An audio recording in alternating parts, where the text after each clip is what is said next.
KFAN. Mike Grimm, Vox, Sky Yuma football and basketball with us now. What's up, Grimmer? How we doing, man? Great to be in.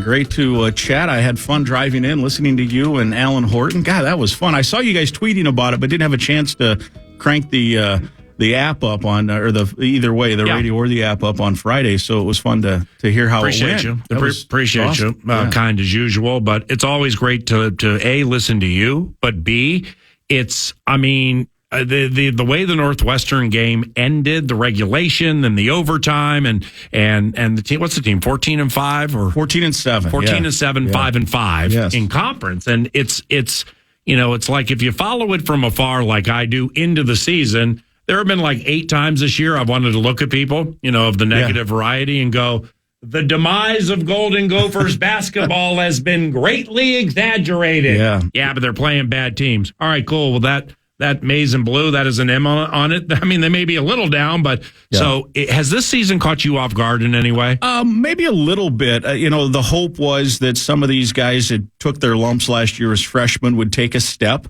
And they have. The 2 transfer guards have been huge. The freshman guard has been amazing. One of the top 2 or 3 freshmen in the Big Ten. Elijah Hawkins is one of the transfers. The freshman is Cam Christie. That's Max Christie's brother. Max Christie from the Lakers. Yeah. In fact, we had Max Christie on one of our halftime shows. He came to watch Little Bro. And it was a night before the Lakers. It was a night before the Lakers played here against the Wolves. So late December.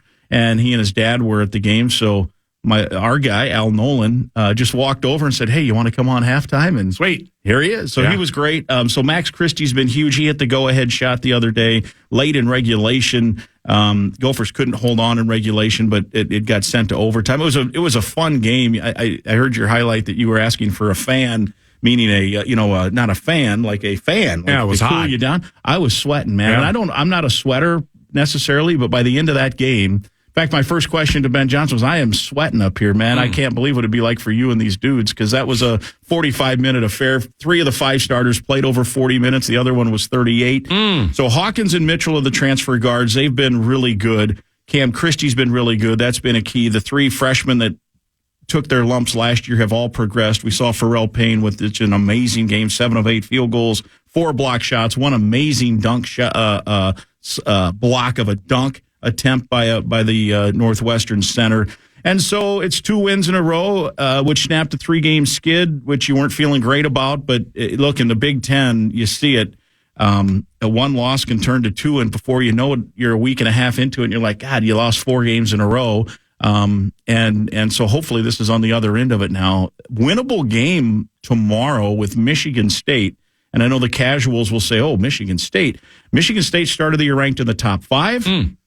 They struggled early. They're coming into their own a little bit. They handled Maryland over the weekend. Gophers took them to the wire up there about 10, 12 days ago. So, you got a shot tomorrow. And if you win that and you're 6-5, 15-7, now you're really in good position. Fox. Mike, you mentioned Ben Johnson, the coach. I mean, I just really hope, in college basketball Twitter, college basketball X, Sky Yuma X, previews up to the game. What he said after the game, about either the season or just getting to where they are. Yeah. Quote, you have to go through the suck, especially here. Well, first and foremost, for like Nordo and I, it reminded us of Jared Allen with the Vikings in like 2010 when things were rough, and he's like, well, you have to embrace the suck. Yeah. Obviously it's not the most dignified, poignant, eloquent word you can use. But, then he said after that, I'm probably going to get ripped for this. I mean, like, why? Yeah. Why? Well, I think those who would be less supportive would say, well, you're in year 3, you should be further along. But I don't think they fully understand the landscape of everything, frankly. Some places, especially NIL. Yeah, NIL, transfer portal. Just the fact that it's a hard job. It really is in relation to some of the other jobs. And there's evidence to show that. I'm not trying to downplay it or say the Gophers can never win or any of that. If they can get it going, and you got some positive momentum now, start getting some more people in the building. Frankly, to me, that's the next step. We all talk about how great the barn is, but it's no good if there's nobody in it. Well, it really is. I've now heard like Al Nolan when I had him on a couple. I mean, he referenced this, and I've just seen. Okay, so I've seen some games, and I see what you're talking about behind the baskets up top. I mean, but when it's like it's how. Like how open is it? I mean, is this a problem? Well, in the non-conference, there was not. Yeah, it was. You're talking less than half full. Wow, most nights. Well, the building's old, but it's immortality. It's got the charm of the charm of an old place, right? It's an antique, so to speak. Like it's a high market for antiques, and this is going on 100 years old now. So, and we can have the debate. Should you renovate? Should you build a new one? They're doing studies on that stuff right now, and at some point, they're going to have to make a decision. Do people appreciate that though? Because around here, it's the barn. It's historic. It's been around. You mentioned it, the equity there. But you think about some of the all-time great football venues that you've been in. Is the barn something that somebody, when the Nittany Lions are coming to town or Izzo's team tomorrow, it's like, ooh, the historic barn. Yeah. I don't know if it holds that recognition outside of this fishbowl. 100%. And what has to happen is, it's a chicken or egg thing. If you can get 12 to 14,000 in there, Michigan State's going to be going to hear about it tomorrow. But if it's 6,000 or 8,000, then it's just an old building. Sounded pretty loud on Saturday with Northwestern. It's a good. Everyone's always talked about. There's with the new TV deal and everything else. There's way fewer Saturday games. Like when we grew up, PA. It used to be a Thursday night game and then a Saturday game. Everyone played on Thursday, everyone played on Saturday, everyone played on Wednesday, everyone played on Saturday. Good old Saturday afternoon game. You set your calendar by it. Well, now with TV and 14 teams in the league, soon to be 18, you're playing every night. Gophers played a Monday night. They've played a Friday night. That's never almost ever happened. Now they're playing Sundays a lot. So this was the good old fashioned Saturday, and they did get a nice crowd, and it was loud. It was a factor. It still can be better. And tomorrow night, it is obviously I travel with the team, so I see all these places, and it's hard to win on the road. It's hard to win on the road, and the Gophers have the building that if you get people in it, it is a major factor. And so to me, that's the next step. And again, it's a chicken and egg thing. I'm not telling people how to spend money or how to spend their time. They have to make that decision. And if you're not happy with the product or the price or whatever, fine. But now there's some progress, and tomorrow night really could be a step, frankly. You want the good news or the better news? Yes, let's do both. The good news is I love you. The better news is we're going to invite you to stick around for another segment if you have time. For you. Yes, sir. Straddle terrorism. All right, because there is more about which to chat. We're going to Kevin O'Connell join the show right out of the gate for some Super Bowl stories. We're going to play that back about 20 minutes from now. So let's continue to chat Gophers athletics and specifically basketball with Mike Grimm, the box. But first, the Fan, along with the Big Ten basketball tournament, they want to give you a chance to put $1,000 in your hand with the National Cash Contest. So go to KFAN.com and enter the keyword pay. You might get paid by using the keyword pay at KFAN on the Fan.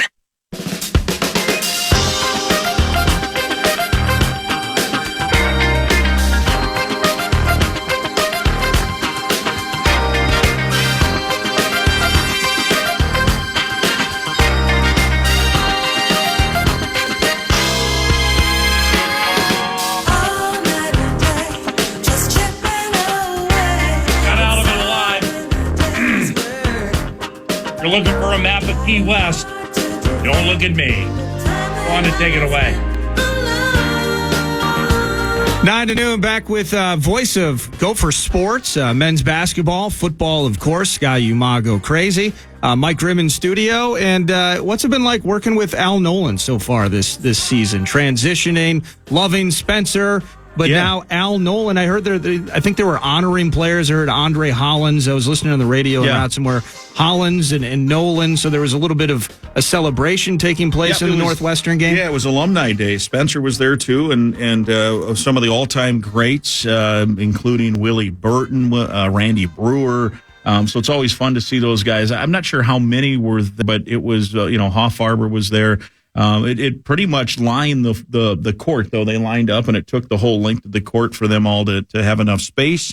Some of those guys were at practice on Friday as well. I think that, and of course, Ben's an alum himself. So I think that helps, to bridge that past. And with the current and as well as with the future. And Jim Pete was there.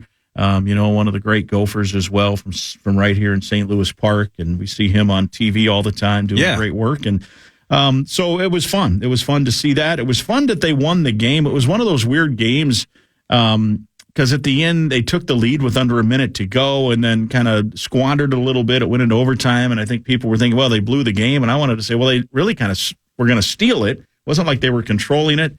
They were just on the verge, though, I thought, of getting there. I thought they outplayed Northwestern for much of the second half, but the Cats are good. They got Boo Buie, and they made some shots. Boo Buie, you say? Boo Buie, who was not very good his freshman and sophomore year. Well, and then Boo Buie's a poor man's. Yeah, he's a poor man's Evan Eschmeyer, who I think is. He's now a 17th year senior. 17? I thought it was 18. Maybe 18. But anyway, yeah, he was I think one of the first 6-year guys way back in the day, right? Evan Eschmeyer. They went. Him and Jess Settles combined for like 30 years. At Iowa? Yeah. Was Calvin Booth Northwestern or Penn State? Penn State. Yeah. Calvin Booth was Penn State. Yeah. Which means the bit doesn't work. Is he where, the Nuggets now with the front office? Don't know. I think but he's the bit Nuggets does. Front office. Yeah. So anyway, the con. Yeah. So, and we can focus on individual players. And you mentioned it last segment, whether it's Cam Christie and it's you're getting transfer help and kind of navigating that and things that work. How is Ben Johnson, do you think? How has he evolved through this time as a coach? Because I think a big part of it, as he gets better, I think the conversation also needs to focus on how Ben Johnson has gotten better over the course of his time with really, this is his big spot coaching opportunity, how he's taken it and run with it and all of that. Yeah, I think from the very get-go, he had an idea of what he wanted. For a guy who had never been a head coach, I was impressed from the start because, quite frankly, I wasn't sure. I was around a lot when he was with Richard Pitino as an assistant, but it's hard to know for sure how the head coaching situation will go. So from the get-go, I always thought he had command. His message to the team was good. His organization was good, all of that. Then the question becomes, practice organization, game coaching, all that. And are there things that he probably wishes he could have done differently? Maybe. Has he learned through, with the bullets flying? I don't think there's any doubt about it. I think he feels comfortable now more so than his first year. And you know what else helps, Nordo, is he's just got a better roster. You got better players, you're going to be a better coach, right? And so I think that has helped. That I know it wasn't easy last year to go through some of the late season stretch there because there were some games. It's hard to keep your energy, everybody, including the radio guy, right? Just you're out of games. You're 20 down in the second half in some games. The Gophers last year lost a couple of games by 35 points. And so that's not easy. But he, I think in his mind was like, we got to go through the suck, as PA said in quoting him from the other day, knowing that, hey, the better days are ahead. He knew what he had in Cam Christie coming in. He knew that they'd have to hit the portal. He knew that Dawson would take the step and these other kids would take the step. And, health has been a factor. They lost Dawson for 3.5 games in December. Yeah. And that normally would be like, oh man. And he was at that point, he was kind of the guy the only guy that was a scorer. It was a blessing in disguise 100% now, knowing what we know, because Mike Mitchell evolved in that time. Parker Fox evolved in that time.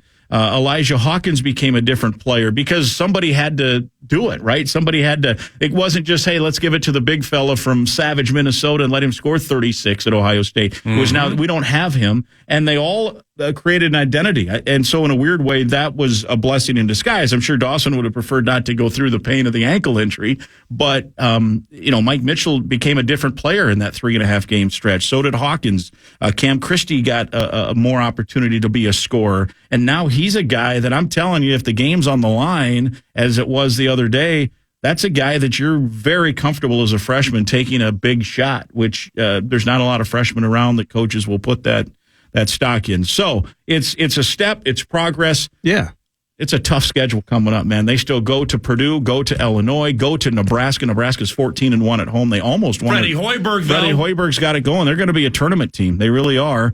And so, look, it's nothing's easy here. Nothing's ever easy. But tomorrow night, that's why tomorrow night's a big game. That's why the home court's big.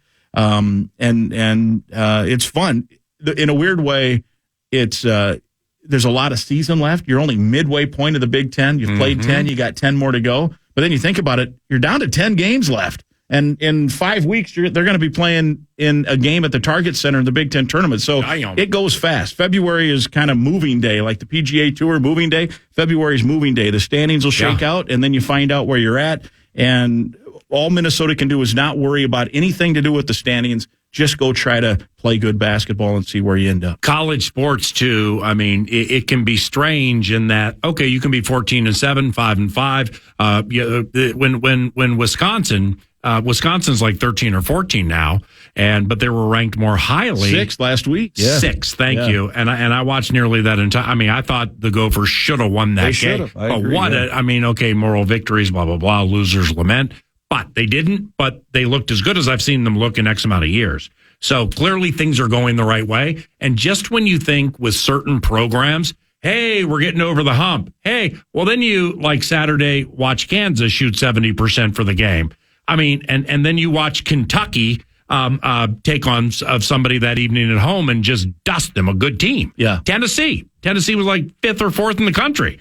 But like in say NBA, like pro sports, all right, we got Vikings beat the Niners. Vikings are a 7-win team. Yeah.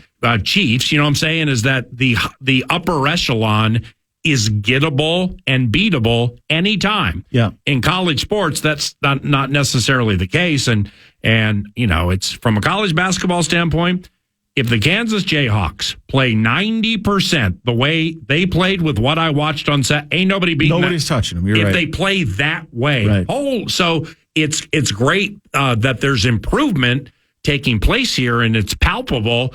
But getting to the NCAA tournament, I mean, puncher's chance, right? There's a puncher's chance. They're just going to have to accumulate wins. They played a relatively weak non-conference, for lack of a better term. That's kind of hurt them in the net ranking. Net ranking is a big metric that the committee will use. Like the pairwise. Like the pairwise. Now, the pairwise is right to it's this and that's it. The top 16 go. And it's really not the top 16 in college hockey. It's 12 or 13 because you got a couple of automatics that get in there that aren't in the top 16. In college, there's a little wiggle room in basketball, in terms of they don't just take the top 68 in the net rankings. So you look at schedule, you look at quad 1 wins, quad 2 wins, and I don't know how or why, sometimes the formulas get a little, the formulas are the formulas. They stay similar, but for this particular season, the Big 12, the net rankings just love what the Big 12 has done, and they don't love very much what the Big 10 has done. Really? And so that's going to hinder the Big Ten from getting they got 14 teams in that league, and there's years where there's 8 or 9 that go. I don't think that will be the case this year. So the Gophers have an uphill fight in that. All they can do, like I said, they shouldn't worry about that. Just go play good basketball and see how many wins they get and see if postseason is a possibility. There is a gap. You're right, PA. There's still a gap to close from that upper echelon team. Doesn't mean you can't get them. Yeah. Doesn't mean you couldn't go to Purdue and shoot 70% yourself and hit 14 threes and upset Purdue. Yeah. Northwestern, the team you just beat, really had a chance with Boo Buie at the end of regulation last week to win at West Lafayette. But if you're going to play that 10 times, as the great Herb Brooks might say, you only need to beat them once. You might beat them once. Well, let that once be whenever it happens. But there is a gap. There's no doubt. And Minnesota's not the only team that has a gap to close on Purdue. But there's the gap from Purdue to Minnesota is bigger than the gap from Minnesota to where you can play yourself into the tournament conversation. So a win tomorrow would be the next great step because that would be a quad 1 win. Michigan State's a quad 1 team ranked in the top 30. And so the Gophers don't have a quad 1 win yet. And so all of a sudden you put that bullet in the holster and you have sweetened the resume. Time for one more. Bob Hagan. Last thing that popped in my head, because I have a bunch of questions, and we'll have to do this again because just getting to know how Ben is running things and guys like Elijah Hawkins popping out with he averages almost 9 assists at home. Leads the country in assists. You don't see numbers like that so glaring and in your face a lot of times among guards. It's usually more scoring, et cetera. You know that. Real quick, how much tougher does the Big Ten get next year as some of these other teams trickle in? Well, that's the challenge for some teams like Minnesota with Ben Johnson, right? You're trying to fight your way up this ladder that it's hard. There's a hierarchy in the Big Ten.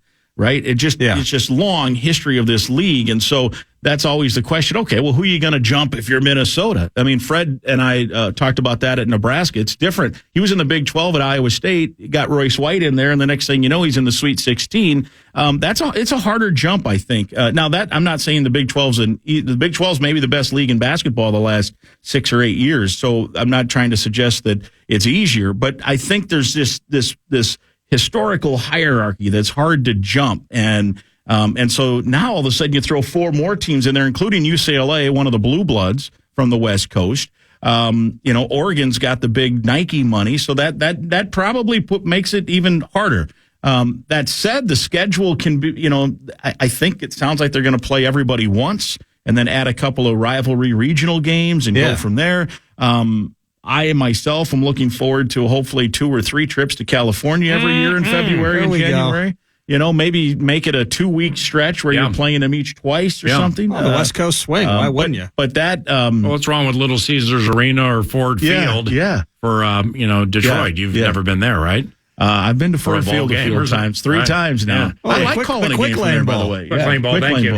God bless you, brother. Yeah, good to see you guys. Thanks for having me in. Yeah, appreciate it. Tomorrow night, right? Tomorrow night, 8 o'clock. 8 o'clock. I don't know. The hell? I don't know what else is tomorrow. Are we on KFAN? Old people like 6. Oh, you are on the Fan here tomorrow night. Yeah, 7:30 pregame and tip-off shortly after 8. And I didn't get the chance, real quick, you asked about Al, and then we got sidetracked into alumni. It's been great having Al on, and I know he comes on here a lot. He's awesome. We miss Spence because he's a great dude and did a great job, but it's fun having Al. And he is. Thanks for working with him. He's working his rear end off to be good. Yeah, and it's great. Al Nolan, whom I've known for years, more so off the microphone with stuff than on the. He likes hard coaching. Yeah, he craves and covets hard coaching. So in other words, talk louder. Yeah, project more. Yeah. Okay. No, I'm not kidding. Yeah, I know. He likes hard coaching and he responds to it. I love Al. I really, really he's a great dude. Deeply love him. I appreciate you. Yeah. Sounds good. Thanks, guys. KOC, we. KOC, right? KOC, we. Super Bowl stories to begin 9 to noon. We will chat with him about football and Bo Nix and quarterbacks and everything in a few weeks at the Combine. But this is Super Bowl Stories Week, so we began it with one of our favorites, Kevin O'Connell, who won Super Bowl 56. If you missed it, we think you'll like it. /EQB. The Fan. Final segment, 9 to noon. We're actually replaying a Super Bowl story with Minnesota Vikings head coach Kevin O'Connell. He is a member of the Rams staff, victorious Super Bowl 56 Rams, Cooper Kupp and company beating the Cincinnati Bengals on their home turf. And he joined PA. They'll get into Vikings-heavy conversation later this month at the Combine, but it was all about Super Bowl stories, what it took, what it meant. And here's Kevin O'Connell kicking things off, talking about that arduous journey, how tough it was to find their way to the top of the NFL world. Yeah, I think when I look back on that time, I just remember in the moment realizing just how hard it is and just how many things have to go your way. PA, we had in the divisional round down in Tampa, we're up, 3+ scores on Tom Brady and the Tampa Bay Buccaneers, and we still had to basically in 2-minute offense, no timeouts left, throw a desperation type throw down the middle of the field to Cooper Kupp, then end up kicking a game-winning field goal because Brady came all the way back to tie the game. We're getting ready to go into overtime, all those things. And then you go to the next week and you've got to take on a team that you have not been able to really persevere and beat in the San Francisco 49ers. And that's a knockdown, drag out all the way to the very end type game. And then here comes the Cincinnati Bengals and in a game, even though you're at your home field, you felt like that thing was going to go down to the very end. And really what we had to overcome that day with losing Odell Beckham, we had already lost Tyler Higbee. We were down a couple linemen, for our guys to overcome, and really Matthew and Cooper to find a way late in the game to get us the lead, and then Aaron Donald to put the stamp on it to put it away.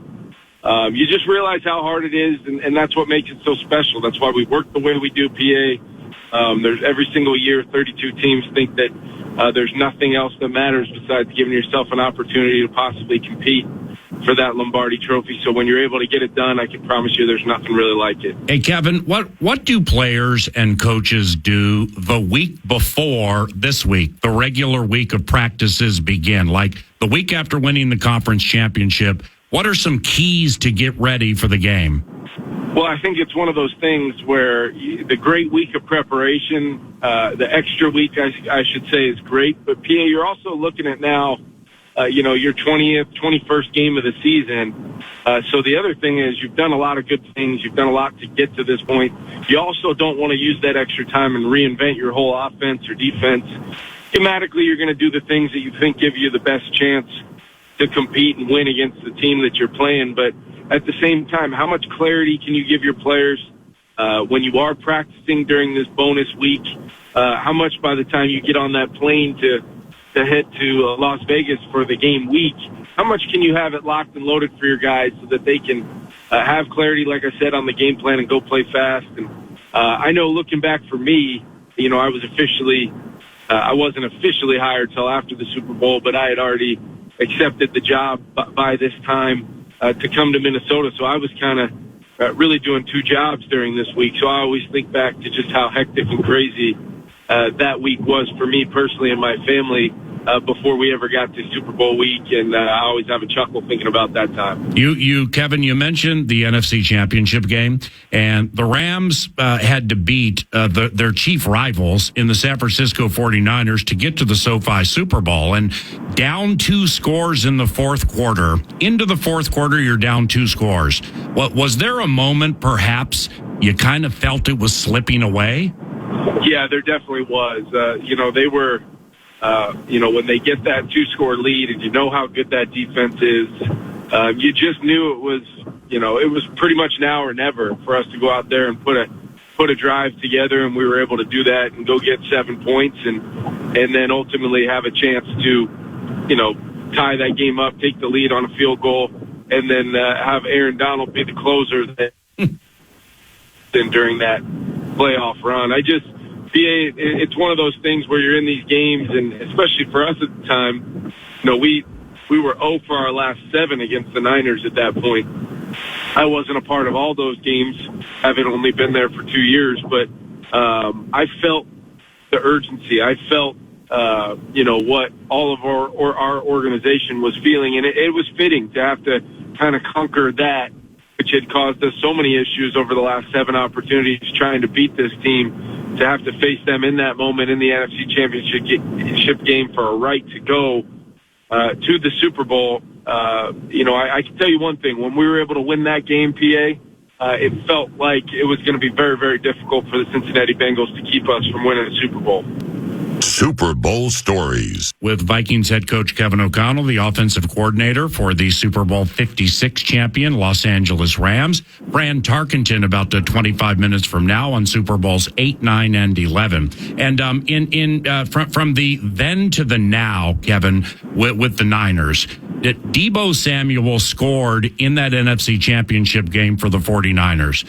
Why is he perhaps the straw that stirs the drink for Kyle Shanahan's offense? Oh, he definitely is. I mean, I can tell you with as much experience as we've had playing against, Kyle and that group, what Deebo gives them is a chance for explosive plays anytime he touches it without real risk of having to drop back the quarterback or make him hold it for 4 or 5 seconds on a long developing play pass. Deebo is going to make all those plays as well, but you simply just flip him a screen, you give him a jet sweep, you allow him to line up in the backfield, and it distorts all that you're trying to do defensively because you have to have so much awareness of those easy touches for him that gets really their whole entire offense in sync. You see Deebo make a couple plays, then all of a sudden you look up and you're seeing Kittle catching a play pass or Ayuk down the field for a big play, and before you know it, that thing is locked and loaded in gear. They get the run game going with McCaffrey. But I think your assessment is valid. I think it's real. I think Kansas City is going to really, really have to think about having an awareness on where Deebo is at all times and what that looks like to make sure you're not leaving yourself susceptible to the rest of that high-powered offense with Brock Purdy obviously leading the show. Super Bowl 56. What impresses you with Sean McVay's leadership, not only through a Super Bowl win, Kevin, but like how he handled the minds of men in 2020 during the pandemic and fanless season? Yeah, I think, from being there in 2020, PA, to then being there in 2021 when, we get off to such a great start as a football team and then we get our tails kicked, 3 times in a row on national TV in the month of November. And really everybody questioned everything about our team from the outside in. But the way Sean led, the way he guided that entire organization through that time, there was no questioning where we thought we could get to with inside the walls of that locker room in that building. And I think that's a total testament to Sean, the leadership on our team. And then you talk about it going back. I think we all learned a lot about ourselves during that 2020 year, just how much different it was for all of us, not just football teams, but just how we had to navigate that time and still try to build a team, still try to have the type of camaraderie that you want to have as a NFL football team when you're fighting it out each and every week, playing games in empty stadiums. I mean, I think all of which we will look back on and kind of scratch our heads at a few years from now. But one thing for sure, and you said it, Sean McVay, the leader, what he still means to that organization, and really, PA, what he means to me, having had a chance to be around him, one of my closest friends and somebody that I always, still look to for guidance and advice, and all the way down to, we're going to play them this next year, and maybe he won't be giving me that great advice, but we'll sure compete our tails off to beat each other. I know that. Running back Darrell Henderson in the Super Bowl, Kevin, inactive for the NFC Championship game, caught a couple of key first downs for you in the Super Bowl win. It is like Darrell or somebody like that, just a perfect example of always having to be prepared and ready to go, because you never know when you can change the whole thing for the better. That's exactly right. And you think back on that game, PA, Odell Beckham, we knew, there was not a lot of, worrying about how they were going to defend us. We knew exactly how the Bengals were going to defend us. Lou had some great plans. Lou Anarumo, their defensive coordinator throughout the year. We knew Cooper Kupp would get doubles. So if you think back to the early part of that game, I think Odell Beckham had maybe 4 or 5 catches for 60, 70-plus yards and a touchdown. I told Odell during the pregame warm-ups I thought he was going to be the Super Bowl MVP because of what was in store for him, getting single coverage all day long as they tried to take away Cooper Kupp, who, had just obviously won the Triple Crown there in Los Angeles.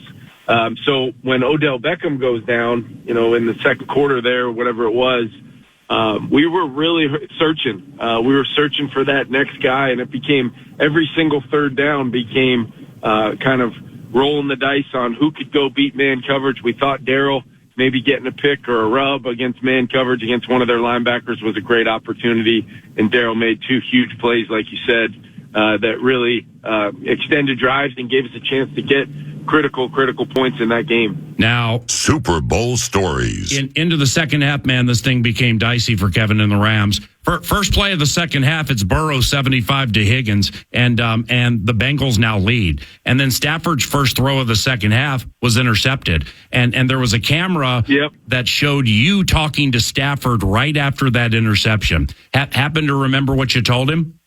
I just remember, saying basically, we can't press the way they're defending us. We're going to have to continuously, take what's there, work your progressions. This game is going to be in your hands, and there's no other way that Sean and I would want it than to know this thing's going to be in your hands to go win it for us. And we did talk quite a bit about kind of the game plan. You mentioned that 2 weeks of preparation. We had all that time and came up with a pretty good game plan. And then when you lose Odell, you lose some of your guys, you're down to where maybe the major bullet points of the people that you thought would really assist Cooper Kupp in helping us winning a Super Bowl, those guys are no longer there. So we really just had to figure out, how do we get Cooper still involved in the game? How do we maybe attack them through the air? when the double teams were coming a little bit more on some of those known passing downs, 2nd and 10, third downs.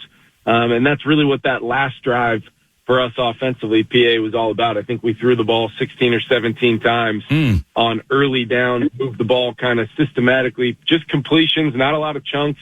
The famous Matthew Stafford kind of no-look throw that he threw to Cooper over the middle there on one of our core concepts. And before you know it, we were throwing the fade ball there to Cooper to take the lead and inevitably win the Super Bowl. And obviously a massive moment out of halftime, 75 to T, then the pick. Okay, so now they have the ball, and it's starting to get dicey. Aaron Donald, he sacked Burrow twice the next possession and held them to a field goal, which meant it was a 20-13 third quarter Cincinnati lead. And, given how desperate the time had become for your Rams at that time, Kevin, you watched Aaron morph into an unstoppable monster that possession, didn't you?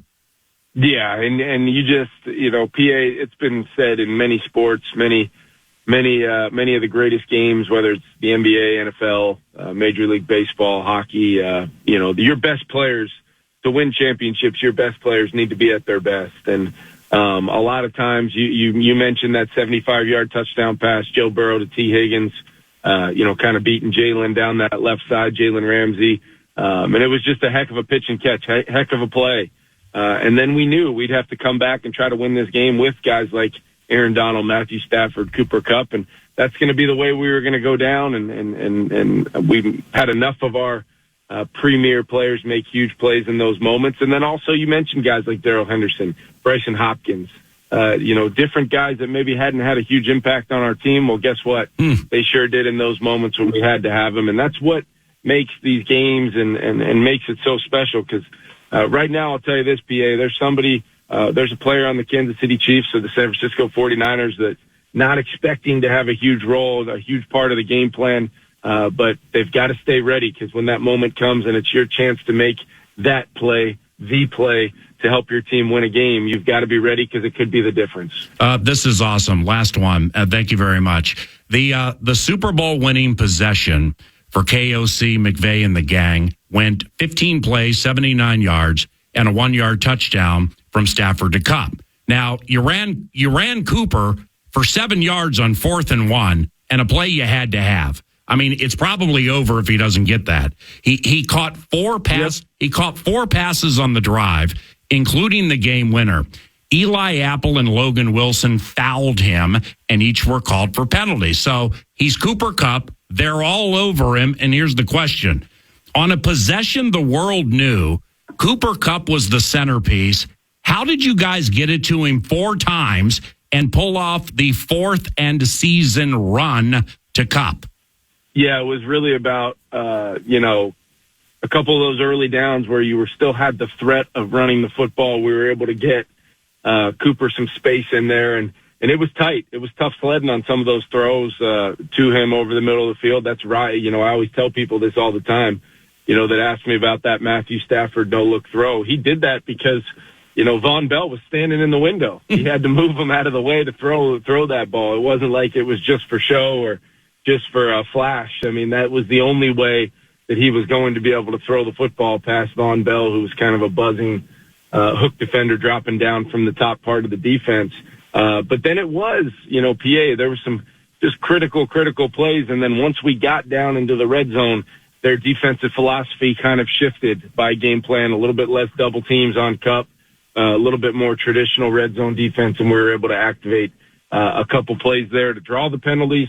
And then ultimately a chance to throw Cooper a one-on-one. And that play, funny enough, was actually designed for Odell Beckham and the formation that we were in and all those things that we scored on. So in the moment, John and myself over the headset trying to figure out, okay, how do we get Cooper, who plays a different formation, aligned where we needed him while still getting all the other, 4 other skill guys lined up so they would know what to do without throwing everybody into a panic.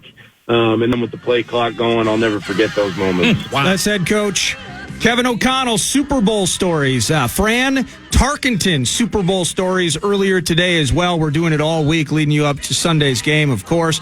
Thank you so much for listening to 9 to noon today. Tomorrow, speaking of Super Bowl stories, How about Gary Kubiak, former member of Vikings coaching staff, won Super Bowl 50 with the Broncos. Longtime head coach Uncle Gary Kubiak kicking off 9 to noon tomorrow. The program is next. Have a great Monday. Thanks for listening to The Fan. If we lucky, we got 'em.